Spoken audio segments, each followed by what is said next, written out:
அருட்பெருஞ்சோதி அருட்பெருஞ்சோதி தனிப்பெரும் கருணை அருட்பெருஞ்சோதி.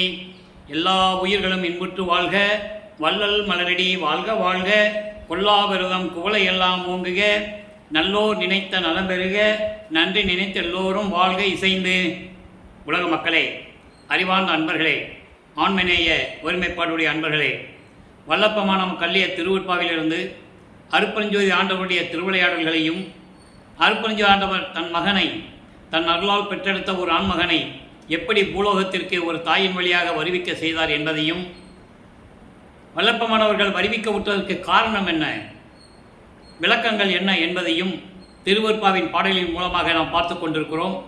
அந்த வகையிலே நாம் இன்று பார்க்க வேண்டிய பாடல்களெல்லாம் மிகவும் முக்கியமான விளக்கங்கள். நன்றாக கவனியுங்கள். 1/1/1823 ஆண்டு அருட்பெருஞ்சோதி ஆண்டவர் தொடங்கிய திருவிளையாடல் 30/1/1874 ஆண்டு வரைக்கும், அதாவது 51 ஆண்டுகள் வரைக்கும் திருவிளையாடல் நடந்து கொண்டிருக்கிறது.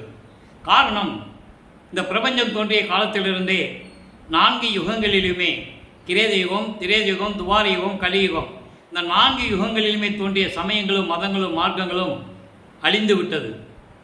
யுகங்களும் அழிந்து விட்டது. அந்தந்த யுகத்தில் தோன்றிய சமயங்களும் மதங்களும் மார்க்கங்களும் அழிந்து விட்டது.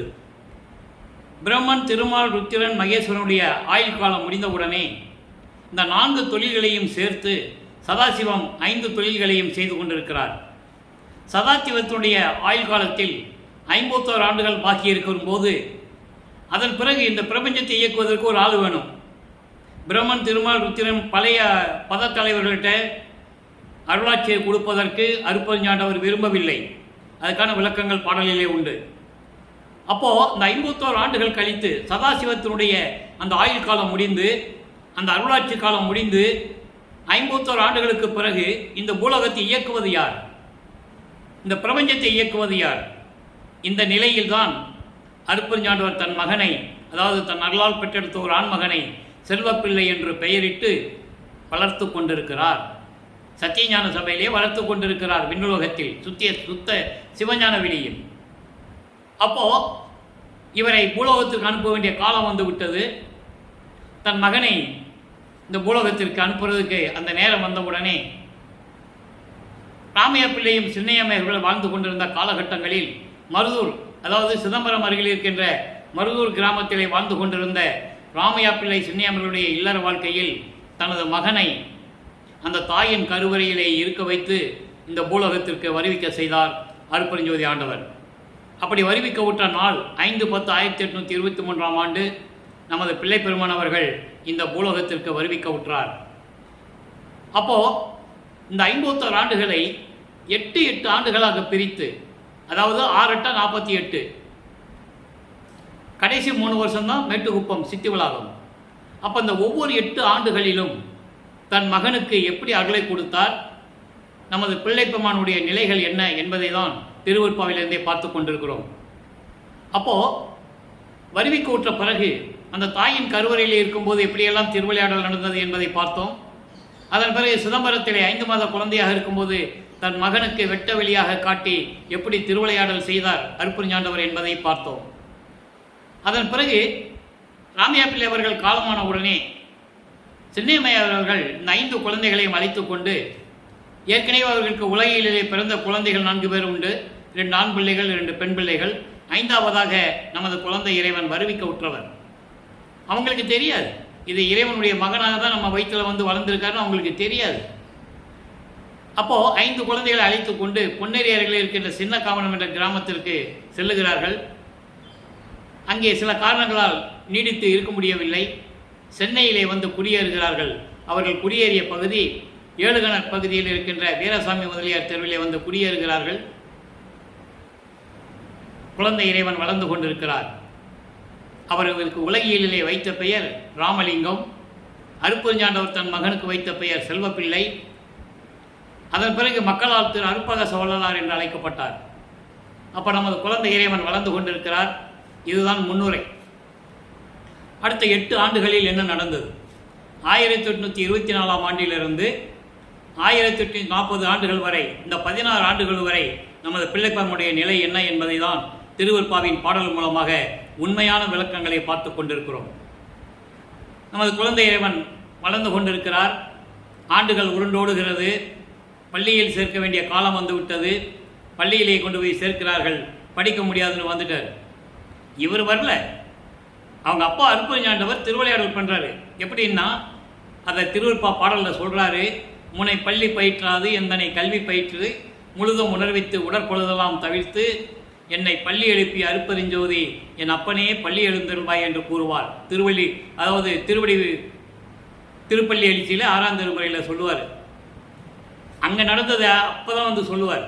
ஆக தன் மகன் இந்த உலகியலிலே எந்த ஆசிரியரையும் கல்வி கற்கக்கூடாது, யாரையும் குருவாய் ஏற்றுக்கொள்ளக்கூடாது என்ற நிலையில் இறைவனுடைய திருவிளையாடல் நடந்து கொண்டிருக்கிறது. இவர் பள்ளியில் படிக்க முடியாது வந்துட்டார். 8 ஆண்டுகள் முடிஞ்சிருச்சு. அப்போது ஒரு குழந்தை வந்து பள்ளிக்கூடத்தில் படிக்க முடியாதுன்னு சொன்னால் அந்த வீட்டில் அந்த குழந்தைகளுக்கு எவ்வளவு பிரச்சனை இருக்கும். அந்த துன்பங்களையும் துயரங்களையும் நமது குழந்தை இறைவன் தாங்கி கொண்டிருக்கிறார்.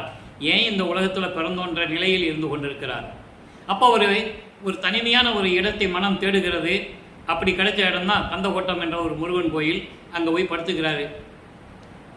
வீட்டில் எல்லாம் தூங்கி எந்திரிக்கிற முன்னால் எந்திரிச்சு போயிடுவார். 8 வயது குழந்தை நமது இறைவன். என்ன தெரியும் அவருக்கு? நினச்சி பாருங்கள். நம்ம நினச்சாலே உடம்பு புல்லரிக்குது. அப்போது எல்லோரும் தூங்கின பிறகு தான் வீட்டுக்கு போகிறது. இந்த நிலை 8 ஆண்டுகள் முடிந்து விட்டது. ஒரு 8 முடிஞ்சிடுச்சு. 2வது 8 தொடங்குது. 9வது ஆண்டு. ஆண்டாறு 3 ஆண்டில் ஆட்கொண்ட அருள் கடலே என்று கூறுவார். ஆளோடு 3வது ஆண்டிலே என்னை ஆட்கொண்ட அருள் கருணையின் கடலே என்று ஒரு பாடலிலே கூறுவார். ஆக இறைவன் தன்னை ஆட்கொண்டது 9வது ஆண்டு என்பதை திருவருட்பாவிலே தெளிவாக நமக்கு அருளியிருக்கிறார்கள்.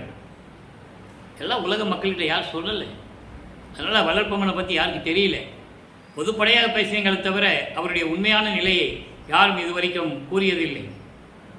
அப்போ 9வது ஆண்டில் தன் மகன் முன் எழுந்தருளி அருட்பெருஞ்சோதி ஆண்டவர் கூறுகிறார், என் மகனே, நீ என் மகன், என் குலத்தின் மூத்த மகன். நீ உனக்கு முன்பருவம் பின்பருவம் காட்டி அருள் செய்வேன். உன்னால் இந்த பூலோகத்தில் சில காரியங்களெல்லாம் நடக்க வேண்டியது இருக்கிறது. அது பின்னாளில் உனக்கு அருள் செய்வேன். தற்போது ஞானத்தை பெற்றுக்கொள் என்று சொல்லி ஞானத்தை கொடுத்து விட்டு மறைந்து விடுகிறார். அதன் பிறகு நமது குழந்தை இறைவனுக்கு ஒரு மறைப்பு நிலை ஏற்படுகிறது. மறைப்பு நிலை என்பது இவர் விண்ணுலகத்தில் எப்படி இருந்தார், அந்த பிரபஞ்சத்தின் உண்மைகள் எல்லாம் எப்படி இருந்ததுன்னு இப்போ தெரியாது அவருக்கு. சுத்தசன்மார்க்கத்தை வாங்கின பிறகு அருட்பெருஞ்சாண்டவர் தன் மகனுக்கு அந்த மறைப்பு நிலை நீங்கின பிறகு அவருக்கு முழுவதுமாக தெரியும். ஆக அந்த மறைப்பு நிலை ஏற்பட்ட பிறகு சிவபெருமான் தான் இறைவன் என சைவகுலத்திலிருந்து வருவிக்க விட்டதனால் சைவகுலத்தின் தலைவன் சிவபெருமான். அந்த குலத்தின் அந்த சைவகுலத்தின் தலைவன், அந்த சமயத்தின் சைவ சமயத்தின் தலைவன் சிவபெருமான். ஒவ்வொரு சமயங்களுக்கும் தலைவன் உண்டு. இதுக்கு விளக்கங்கள் நம்ம நிறைய 5 ஆண்டுகளாக சொல்லியாச்சு.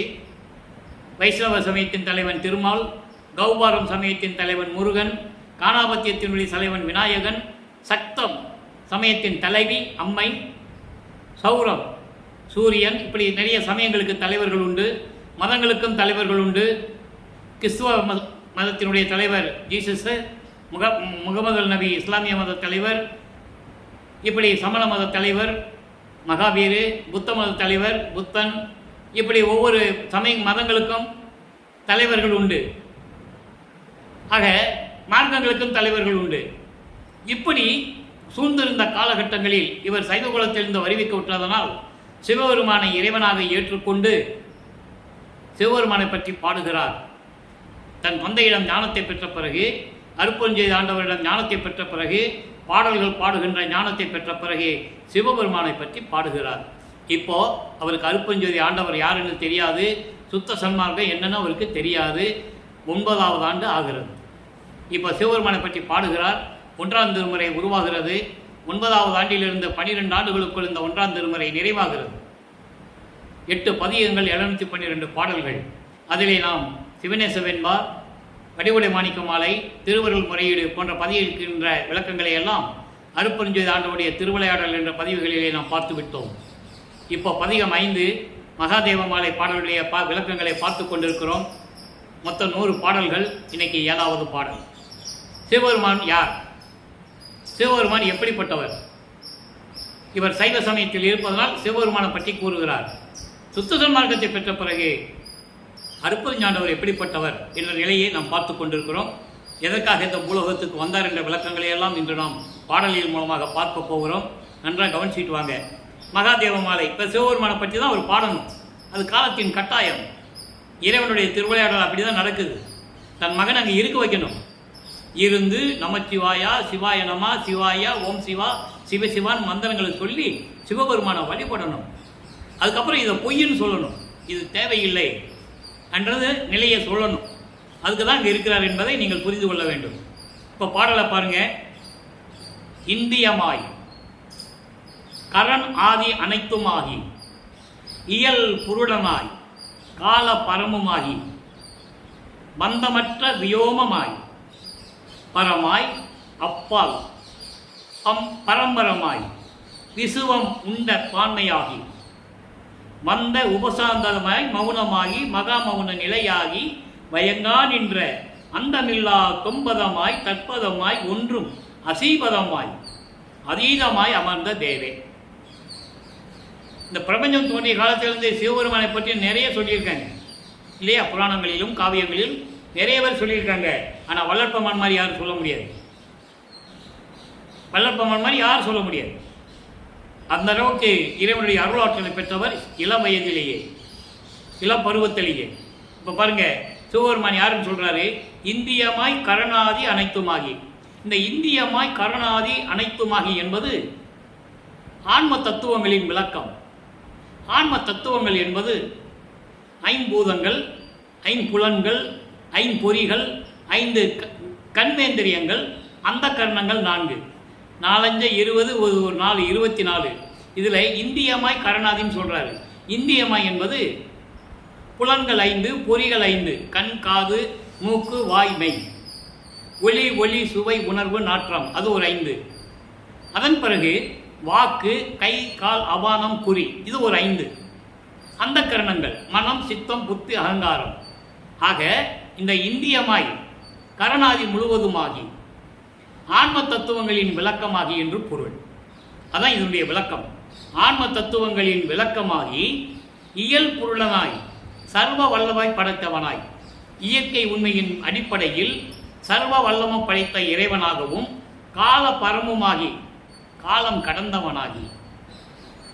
கடந்தனாகி பந்தங்கள் நீங்கிய ஆகாய வெளியாய் பரநிலையாய், அதாவது பரநிலை என்பது பரமாய் என்பது அருள்நிலை,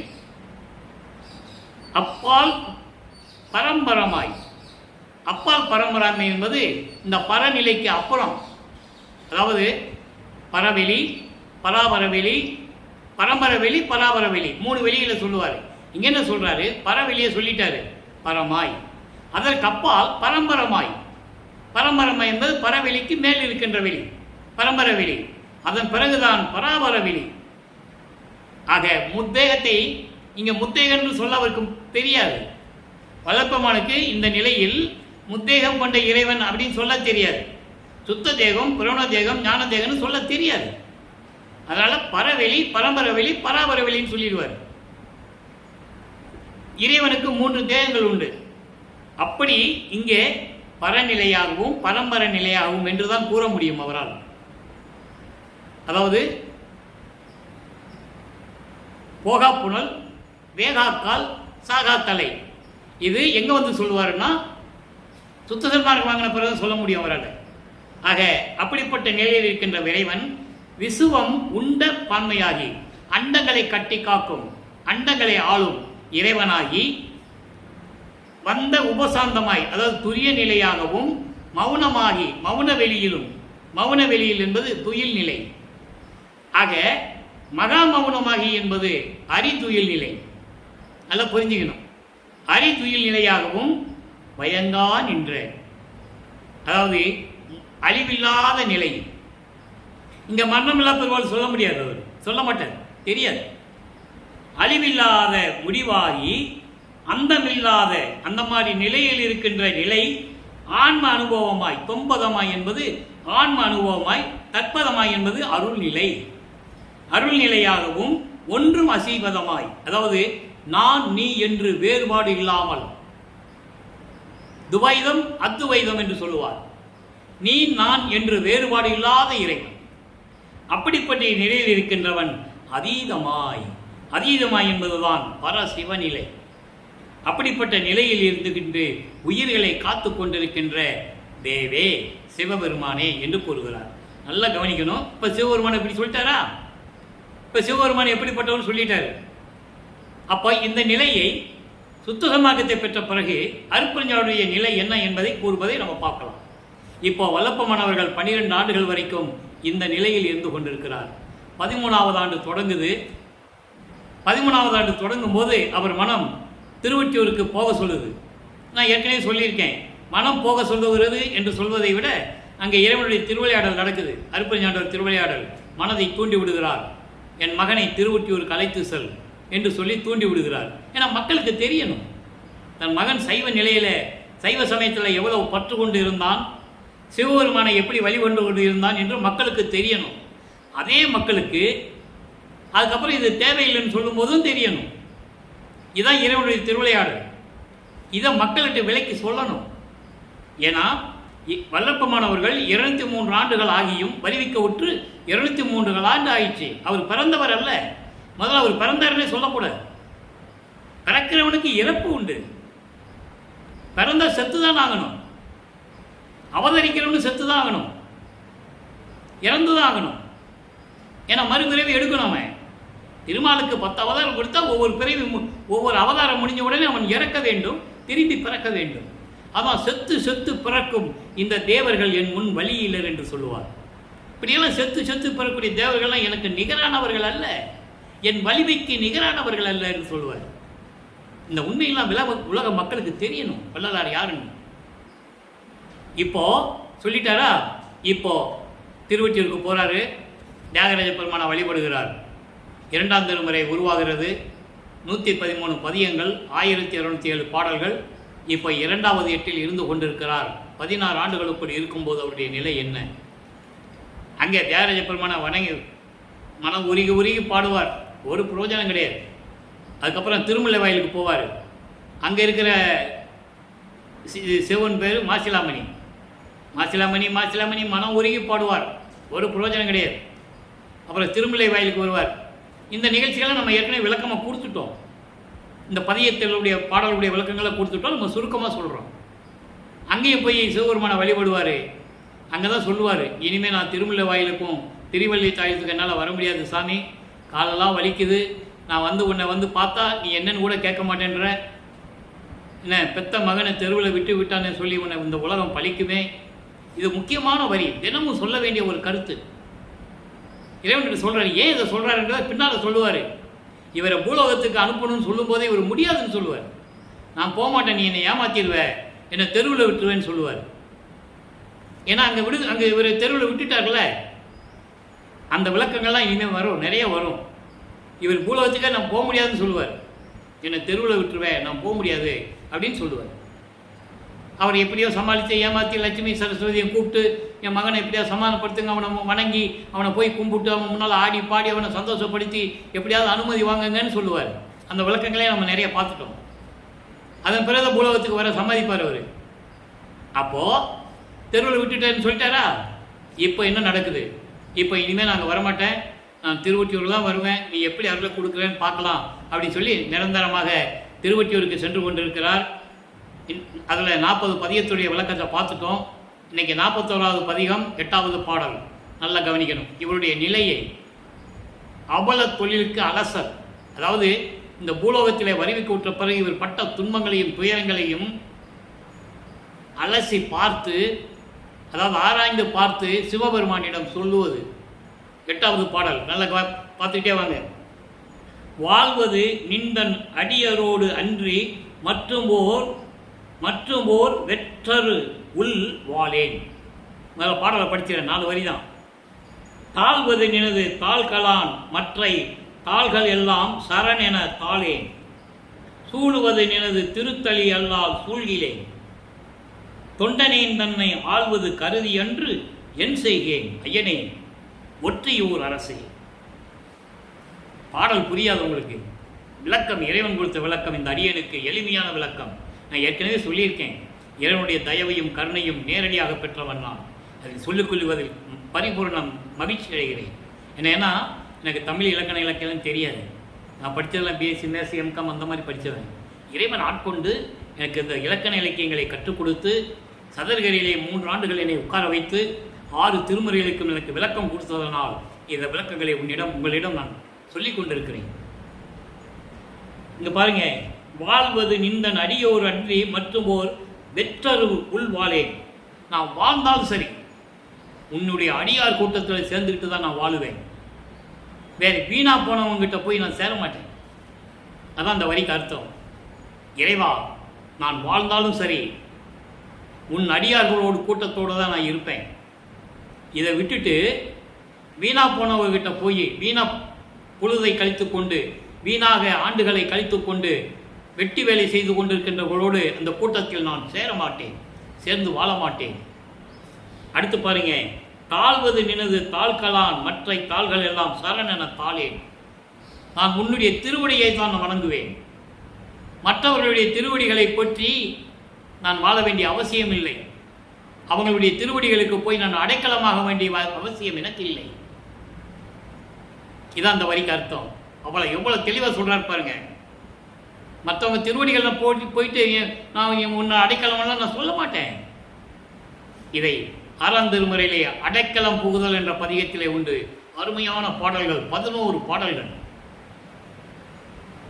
எப்படியெல்லாம் சொல்லுவார் தெரியுமா? இப்போ பாருங்க, அப்படியெல்லாம் சொல்லிட்டாரு. அதான் சொல்லுவார் இன்னொரு பாடல்ல, என்றே மெய் கண்ட நான் மற்ற தெய்வங்களை மேவுவேனோ. சிவபெருமான் தான் உண்மையான கடவுள் நினைச்சு அப்ப சொல்லிட்டு இருக்கிறார். உன்னைதானே நான் உண்மையான கடவுள் நினைச்சிட்டு இருக்கேன். அப்படி இருக்கும்போது மற்றவங்ககிட்ட மற்ற தேவர்கள்கிட்ட எப்படி நான் போவேன் அப்படின்னு சொல்லுவார். என்று மறந்தும் என்ற நாவால் உரைக்க மாட்டேன் சிறு தெய்வ நாமங்களை. வேற தேவர்களையும் யாரையும் நான் வணங்க மாட்டேன்னு சொல்லுவார். அதை தான் இங்கே சொல்றாரு. நான் வணங்கினால் உன்னுடைய திருவடியை மட்டும்தான் வணங்குவேனே தவிர எனக்கு அடைக்கலம் வேண்டும் என்பதற்காக மற்றவர்களுடைய தேவர்களுடைய திருவடிகளை நான் போற்றி பாட மாட்டேன், அவர்களை வணங்க மாட்டேன் சொல்லிட்டாரா. அடுத்து சொல்றார் பாருங்க, சூழ்வது எனது திருத்தளி. திருத்தளி என்பது திருக்கோயில். திருத்தளி அல்லால் சூழ்கிறேன். நான் உன்னுடைய கோயிலுக்கு தான் வருவேன், வேற எங்கேயும் நான் செல்ல மாட்டேன், போக மாட்டேன், எங்கேயும் நான் போக மாட்டேன். அப்படிப்பட்ட இந்த தொண்டனை ஆள வேண்டுமே, ஆட்கொள்ள வேண்டுமே என்று நினைக்கவில்லை என்றால் நான் என்ன செய்வேன்? அப்படிப்பட்ட இந்த தொண்டனை, இந்த எளியேனை நீ ஆட்கொள்ள வேண்டும் என்று நினைக்காவிட்டால் நான் என்ன செய்வேன்? ஐயனே, ஒற்றியூர் அரசே, திருவொற்றியூரில் இருக்கின்ற இறைவனே என்று கூறுகிறார். ஆக நமது பிள்ளைப்பெருமான் அவர்கள் 16 ஆண்டுகள் வரைக்கும், அதாவது எல்லாம் கவனிக்கணும். நான் ஏன் தினமும் இதை சொல்கிறேன்னா, மக்கள் மனிதர்கள் பதிய வேண்டும். 32 ஆண்டுகள் சென்னையில் இருக்கிறாரு. அதாவது 4/8 வரைக்கும், 4/8 32, 5வது 8 பேர் தான் சுத்த சன்மார்க்கம் வாங்குறாரு. அப்புறம் நம்ம தொடர்ந்து விளக்கம் சொல்ல போகிறோம். இப்போ 2/8 வரைக்கும் 16 ஆண்டுகள் வரைக்கும் 1824ஆம் ஆண்டிலிருந்து 1840 ஆண்டுகள் வரைக்கும் நமது பிள்ளைப்பெருமானுடைய நிலை இப்படியே தொடர்ந்து கொண்டிருக்கிறது. சிவபெருமானை பற்றி பாடுகிறார். சரியை கிரிய யோகம் என்ற 12 நிலைகளை இவரை அறியாமலேயே கடந்து கொண்டிருக்கிறார். சரியை என்பது உருவங்களை பற்றி பாடுவது. இவர் சைவ சமயத்தில் இருப்பதால் சிவபெருமானை உருவகப்படுத்தி பாடுகிறார். கிரியை என்பது அந்த உருவத்திற்கு, அதாவது சடங்குகள் சம்பிரதாயங்கள் செய்து அபிஷேகம், ஆராதனை, கற்பூரம் ஏற்றுறது, ஊதுவத்தி கொடுத்துறது, இப்படியெல்லாம் செய்வாங்க இல்லையா? அந்த நிலையிலிருந்து கொண்டு வழிபடுவது, யோக நிலையிலிருந்து வழிபடுவது, இப்படி 12 நிலைகளை இவர் அறியாமலேயே கடந்து கொண்டிருக்கிறார் என்பதை சொல்வதை விட அருப்புஞாண்டவர் தன் மகனை கடத்தி கொண்டிருக்கிறார். ஆக 16 ஆண்டுகள் வரைக்கும் நிலையில் இருக்கிறார். இப்போ சுத்த சன்மார்க்கத்தை வாங்கின பிறகு அவருடைய நிலை என்ன, இறைவன் யார் என்பதை கூறுகிறார். 6ஆம் திருமுறையிலே பதிகம் 41.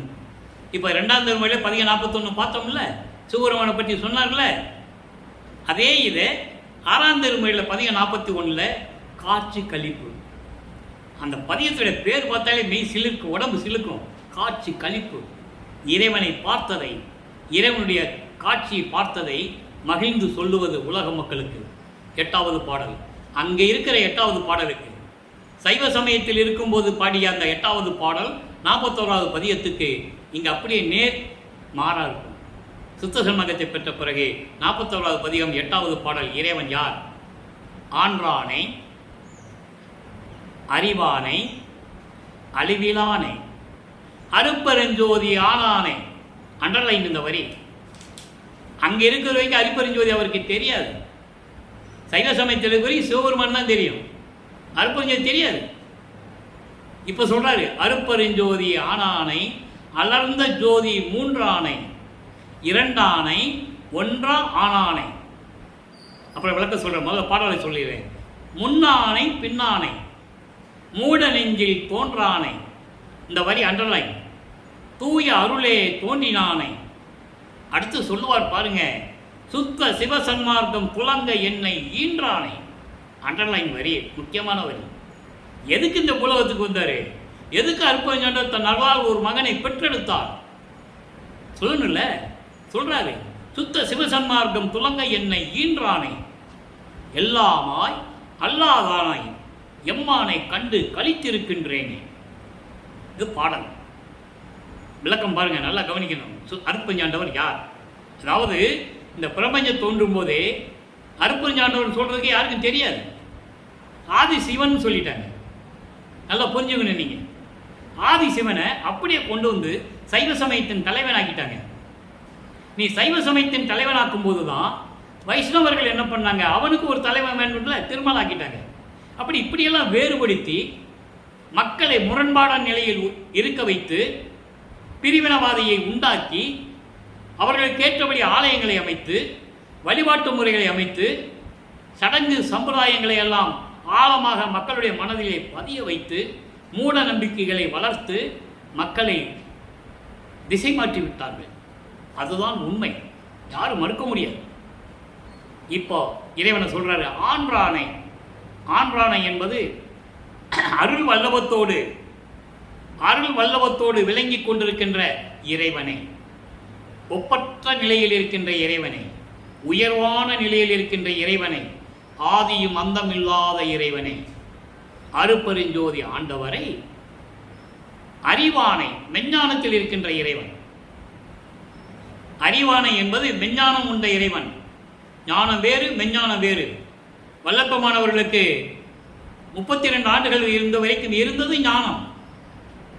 அதன் பிறகு சுத்த சமாகத்தை பெற்ற பிறகு மெஞ்ஞானம். பிரம்மனுக்கும் திருமாலுக்கும் தேவர்களுக்கு மெஞ்ஞானம் இல்லை என்பதை திருவற்பாவிலே தெளிவாக வல்லப்பமானவர்கள் அருளி இருக்கிறார்கள் என்பதை நான் பதிவு செய்ய கடமைப்பட்டிருக்கிறேன். நான்முகத்தோனும் திரு நெடுமாலும் மெஞ்ஞானம் என்னும் வான் கண் கொண்டு காணாமல் தன் உருமாறியும் தேன்முக கொன்றை மொழியும் செந்தாமரை சேவடியும் மூன்முக கண் கொண்டு காணாமல் தேடி நின்றனர். தெளிவா சொல்லுவார்.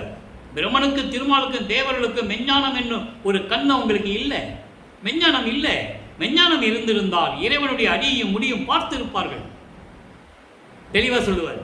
அதனாலதான் இறைவனுடைய முடிய அடி யார் பார்க்கலன்னு சொல்லுவார். ஆக மெஞ்ஞானமுடைய இறைவனை, அழிவிலானை, அழிவில்லாத இறைவனை, அருப்பெருஞ்சோதியவனை, அலர்ந்த ஜோதி மூன்றானை. அலர்ந்த ஜோதி என்பது 3 நிலைகளில் இருக்கின்ற ஒளி. அதாவது அக்கினி, சூரியன், சந்திரன். இப்போ அந்த அக்கினிக்கும் சூரியனுக்கும் சந்திரனுக்கும் ஒளி கொடுத்தது யாரு? அலர்ந்த ஜோதி. அருப்பெருஞ்சோதி ஆண்டவர்கள் தான் இந்த 3ம் ஒளி கொண்டு திகழ்ந்து கொண்டிருக்கிறது. அருப்பெருஞ்சோதி இல்லைன்னா 3 பேருக்கு ஒளி இல்லை. அப்படி 3ஆக இருந்தவனை, இரண்டானை, சக்தியும் சிவகமாக இருந்தவனை. சக்தியும் சிவன் கிடையாது, சக்தியும் சிவன். சக்தி என்பது தன்னுடைய அருளாற்றலும் அருள் நிலையும் கடவுள் நிலையும் சேர்ந்தது. அப்படி இரண்டானை, பின்னர் ஒன்றானை. இதெல்லாம் இணைந்து ஒன்றாக இருக்கக்கூடிய இறைவன், ஒரே இறைவன் அருப்பெருஞ்சோதி ஆண்டவர். அப்படிப்பட்ட இறைவனை அடுத்து சொல்றார் பாருங்க, முன்னானை பின்னானை. ஆதியும் அந்த முன்னானை என்பது முதல், பின்னாண்மை என்பது முடிவு. ஆக ஆதியும் அந்தமில்லா இறைவன் சொல்லிட்டாரா? ஆதியும் அந்தமில்லா இறைவன் மூட நெஞ்சில் தோன்றானை. மூட நெஞ்சு என்பது அறியாமை உள்ளம் கொண்டவர்கள்.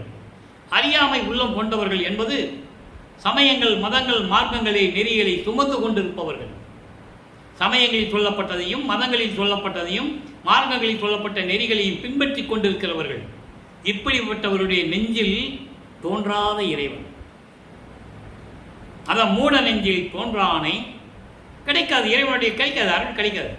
தூய அருள் தோன்றினானை, தூய அருளே தோன்றினானை, அப்படி அருள் படைத்த இறைவன் சுத்த சன்மார்க்கம் துளங்க என்னை ஈன்றானை.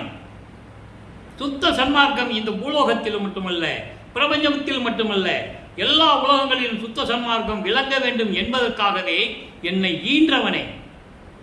அப்படின்னா என்ன அர்த்தம்? தன் அருளால் ஒரு ஆண்மகனை பெற்றெடுத்தார். தாயும் தந்தையுமானவக இருப்பவர் அருட்பெருஞ்சோதி. அந்த விளக்கம் பின்னால் தரணன். ஈன்றானை சுத்த சன்மார்க்கத்தை இந்த பூலோகத்தில் மட்டுமல்ல, எல்லா உலகங்களிலும் சுத்த சன்மார்க்கம் விளங்க வேண்டும் என்பதற்காக என்னை பெற்றெடுத்த இறைவனே. தன் அருளால் ஒரு ஆண்மகனாக என்னை பெற்றெடுத்தான். அதன் பிறகு ஒரு தாயின் கருவறையிலே இருக்க வைத்து எனக்கு இந்த பூலோகத்திற்கு வருவிக்க செய்தான். அவ்வளவு அவரோட விளக்கம், இன்னும் நிறைய விளக்கங்கள் சொல்ல முடியும் என்னால், ஆனால் நேரம் பற்றவில்லை எனக்கு. அப்படிப்பட்ட இறைவனை, எல்லாமாய் அல்லாதானை, எல்லாமாகவும் அது இல்லாதவனாகவும், அப்படின்னா என்ன அர்த்தம்? உருவமாகவும் அருவமாகவும், உருவமாகவும் அருவமாகவும் இருக்கின்ற இறைவனை எம்மானை கண்டு கழித்திருக்கின்றேனே. அப்படிப்பட்ட இறைவனை நான் கண்டு மகிழ்ந்திருக்கின்றேனே. எவ்வளவு தெளிவாக சொல்லிட்டார் பாருங்க. ஏன் இந்த உலகத்துக்கு வந்தாரு சொல்லிட்டாரா? அதோடு மட்டுமா, ஒரு தாயின் கருவறையில் வச்சு தன் மகனை எப்படியெல்லாம் திருவிளையாடல் செஞ்சிருக்காரு. அதோடு மட்டுமல்ல, இந்த பூலோகத்துக்கு வருவிச்ச பிறகு அவர் பட்ட துன்பங்களின் தன் மகனை எப்படியெல்லாம் பக்குவப்படுத்துகிறார். அதான் விஷயம், அதான் கான்செப்ட். திருவருட்பாவின் கான்செப்ட் என்ன? தன் மகனை அதாவது இந்த பிரபஞ்சம் தோன்றிய காலத்திலிருந்து எவ்வளவோ புராணங்கள், எவ்வளவோ காவியங்கள், எவ்வளவோ நடந்தது இல்லையா? அதெல்லாம் மலங்கள் சூழ்ந்தவர்களால் எழுதப்பட்டது. அங்க உண்மை மட்டுமல்ல, கதைகளும் கற்பனைகளும் கலந்திருக்கும் என்று கூறுகிறார். மலங்களை நீக்கியவன், சுத்த சன்மார்க்கத்தை சேர்ந்தவன் தான் பிரபஞ்சத்தின் உண்மைகளை சொல்ல முடியும் என்று கூறுவார். அந்த வகையிலே சுத்த சன்மார்க்கத்தை சேர்ந்தவன், மலங்களை நீங்கியவர் வளர்ப்புமானவர்கள். அதனால தான் இந்த பிரபஞ்சத்து உண்மையை சொல்ல முடியும், மற்றவர்களால் சொல்ல முடியாது. அப்போ அப்படிப்பட்ட இறைவனை, என்னை பெற்றெடுத்த தந்தையை நல்லா கவனிச்சுங்க நண்பர்களே. இதுவரைக்கும் வளர்ப்பமானவர்களை பற்றி மறைத்து மறைத்து உண்மையை மறைத்து மறைத்து தான் சொன்னார்கள். உலகியலிலே விளக்கம் கொடுத்தார்கள், அது வேறு விஷயம். மருதூரிலே ராமையா பிள்ளை அவர்களுக்கும் சின்னையம்மையவர்களுக்கும் 5வது மகனாகவும் 6வது மனைவி சின்னையம்மையவருக்கு 5வது பிள்ளையாக பிறந்தார் என்று சொல்லுவார்கள். பிறந்தது நடந்த உண்மைகளாக வந்தது. ஆனால் பிறந்தவர் அல்ல, அவர் வருவிக்க உற்றவர். தன் மகனை ஒரு விந்து அணுவாக்கி அதன் மூலமாக கொண்டு வந்து ராமையா பிள்ளையுடைய விந்து பையில வச்சு காலங்கள் கனிந்த உடனே அந்த விந்து பையில் இருக்கிற விந்து வெளிப்பட்டு சின்னையம்மையுடைய கருப்பையிலே போய் தங்கி பிண்ட வடிவத்திலே பௌத வடிவத்திலே உருவாகி அந்த கருவறையிலே என்ன திருவிளையாடல் நடந்தது எல்லாம் சொல்றாரு. அவர் கருவறையிலே அருளமுதம் உண்டவர் என்பதை இங்கே நான் பதிவு செய்ய கடமைப்பட்டிருக்கிறேன். அவர் 51 ஆண்டுகளாக உணவு உண்டதில்லை, தூங்கியதில்லை. ஆனால் இறைவனுடைய திருவிளையாடல்களால் நடந்ததனால் அவருக்கு மறைப்பு நிலை இருந்தது என்பதை பின்னாளில் சொல்லுவார். முன்னாளில் நான் உண்டதெல்லாம், நான் உண்ட உணவெல்லாம் அமுதமாயிற்று. எப்ப சொல்றாரு? மறைப்பு நீங்கின பிறகு. அவர் சாப்பிட்றது அவருக்கே சாப்பிட்ற மாதிரி தெரியும், சாப்பாடு உள்ள போகாது, தொண்டைக்கு கீழே போகும்போது அமுதமாயிடும். அது அவருக்கு தெரியாது, அது இறைவனுடைய திருவிளையாடல். தூங்கி தூங்கி பார்ப்பாரு, திண்ணையில் படுத்து பார்ப்பாரு, அங்கே படுத்து பார்ப்பாரு, தூக்கம் வராது. தன் மகனை தூங்க விடக்கூடாது, ரொம்ப முக்கியமான விஷயம் அது. சாப்பிட்டு சாப்பிட்டு தூங்கிட்டோம்னா அவன் எப்படி இறைவனாக முடியும்? எப்படி இறைவனுடைய மகனாக இருக்க முடியும்? இதெல்லாம் அருப்பாவில் இருக்கு, சொல்லலை யாரும், அதான் விஷயம். அப்போ இந்த நிலையில் இருக்கின்ற இறைவனை நான் கண்டு கழித்திருக்கின்றேன்னு சொல்லிட்டாரா? அப்படா ஒரு அப்பா யாரு? அருட்பெருஞ்சோதி ஆண்டவர், சரிதானே? அப்போ ராமையா பிள்ளையும் சின்னையம்மர்கள் யார்? அதையும் சொல்லணும் உலக மக்களுக்கு. ராமையா பிள்ளை அவர்களை உபசாரத்தால் பெற்ற தந்தை என்று கூறுவார். சின்னையம்மையர் அவர்களை உபசாரத்தால் பெற்ற தாய் என்று கூறுவார். இந்த உபசாரம் என்பது இவர்கள் கடமை, என்னை பெற்றுக் கொடுப்பதற்கு இவர்கள் கடமை என்று கூறுவார். நல்லா புரிஞ்சுக்கிட்டீங்க. அதனால நம்ம அவங்களுக்கு வேறு விதமாக பேசணும்னு அர்த்தம் கிடையாது, பேசுகிறேன்னு அர்த்தம் கிடையாது. வல்லப்பமன் சொன்னது சொல்கிறேன். எந்த நேரத்திலும் திருவருட்பாவிலே ராமையா பிள்ளை தான் தன்னுடைய தந்தை, சென்னையம்மையார் ஒரு தாய் என்று அவருக்கு 8 ஆண்டுகள் வரைக்கும் தான் தெரியும். நல்லா புரிஞ்சுக்கணும். நீங்கள் 8 ஆண்டுகள் வரைக்கும் பிறந்து, அதாவது வருவிக்க உற்று 8 ஆண்டுகள் வரைக்கும் நமது தந்தை ராமையா பிள்ளை அவர்கள், தந்தை தாய் சென்னையம்மையார் அவருக்கு தெரியும். உணர்ந்து, அதாவது அந்த அளவுக்கு தான் அவருக்கு தெரியும். அப்போ 9வது ஆண்டில் இறைவன் ஆட்கொண்ட பிறகுதான் தெளிவாக அவருக்கு தெரியும். அப்போதான் சொல்லுவார், ராமையா பிள்ளை அவர்கள் உபசாரத்தால் பெற்ற தந்தை எனக்கு. ஏன்னா அவர் பெற்று கொடுக்கணும், எனக்கு அவர் விந்து அணுவில் போய் நான் இருக்கணும். அதே மாதிரி உபசாரத்தை பெற்ற தாய் சின்னம்மையார் அவர்கள், அவங்க கடமை என்ன 9 மாதம் 4 நாட்கள் கருவறையில் வச்சு எனக்கு கொடுக்கணும். இது இறைவன் கட்டளை. அதான் சொல்லுவார், உபசாரத்தால் பெற்ற தந்தை, உபசாரம் பெற்ற தாய் என்று சொல்லுவார். ஆனால் அவருடைய தந்தையும் தாயும் யார்? அருட்பெருஞ்சோதி ஆண்டவர்.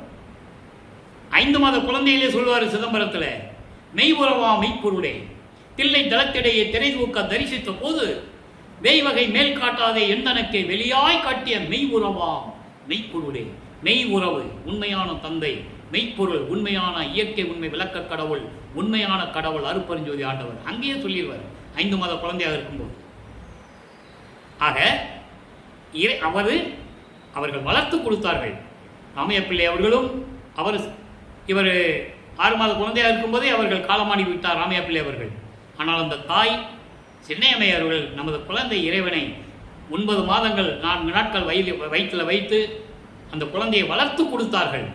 போற்றக்கூடியவர்கள், மதிக்கக்கூடியவர்கள் சின்னையம்மையார் அவர்கள் என்பதை நீங்கள் கவனத்தில் வைத்துக் கொள்ள வேண்டும். ஆனால் இறைவனுடைய திருவிளையாடல் நடந்ததுன்னு அவங்களுக்கு தெரியாது. அதனால்தான் ராமையா பிள்ளையுடைய ஒரு காலகட்டங்களில் உலக வழக்குகள் சொல்கிற விளக்கம் அது உண்மைதான். ராமையா பிள்ளையுடைய திவச நாள் அன்று வீட்டில் எல்லாம் படையெல்லாம் வச்சு படைக்கிறாங்க, எல்லாம் சாப்பிட்றாங்க. ராமலிங்கத்தை காணன்னு தேடுறாங்க.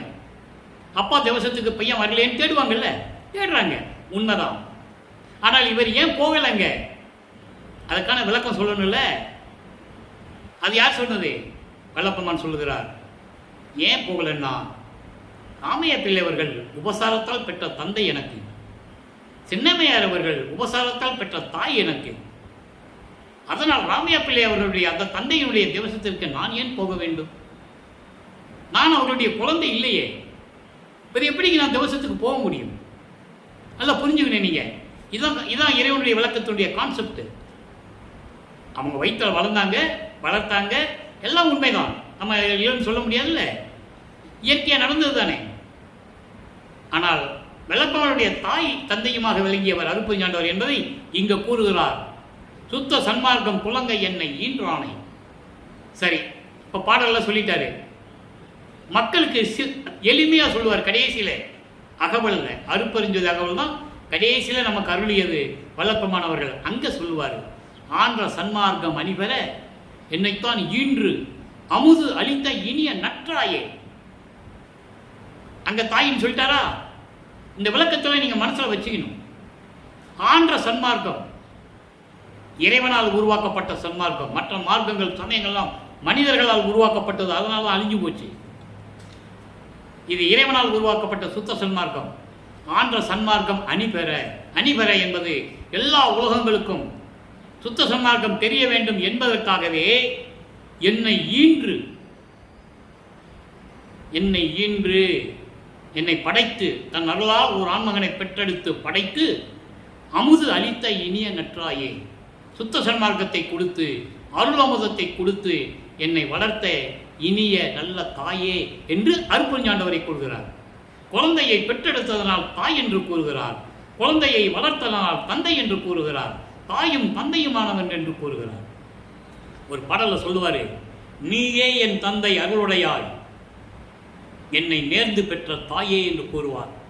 அதோடு மட்டுமா, என்னையும் இரக்கந்தன்னையும் ஒன்றாக இருக்க இசைவித்து மன்னி வாழ்வுற வருவித்த கருணை வள்ளல் நீ என்று சொல்லுவார் பாடல்ல. பிள்ளை பெருவிண்ணப்பத்தில் சொல்லுவார் 100வது பாடல். நீங்கள் புக்கை நீங்கள் திருவருட்பா புத்தகத்தை எடுத்து நீங்கள் பார்த்துக்கலாம். 100வது பாடலில் சொல்லுவார். அதை 6ஆம் திருமறையில் 20வது பதிகம் பிள்ளை பெருவிண்ணப்பம் 100வது பாடல். ஒவ்வொரு 100வது பாடலுக்கு ஒரு தனித்துவம் இருக்கும்.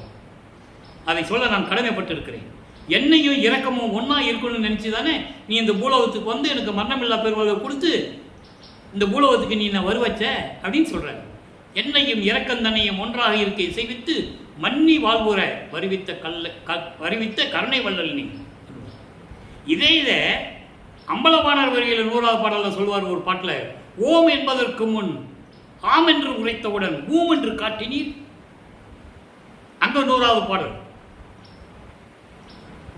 ஓம் என்பதற்கு முன் ஆம் என்று உரைத்தவுடன் ஊம் என்று காட்டினீர்.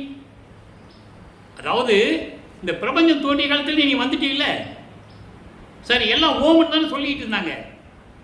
இடையில ஆமன் சொன்னாங்களே மற்ற மதத்தை சார்ந்தவர்கள், சமுதாயத்தை சார்ந்தவர்கள், மார்க்கங்களை சொன்னாங்கல்ல.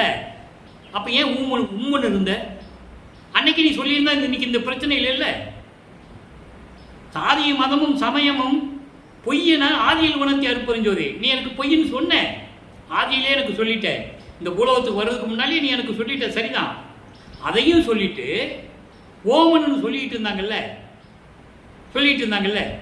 அதுக்கப்புறம் ஆமன்னு சொன்னாங்கல்ல. அப்போ நீ என்ன பண்ண? ஊம் என்று காட்டினீர்.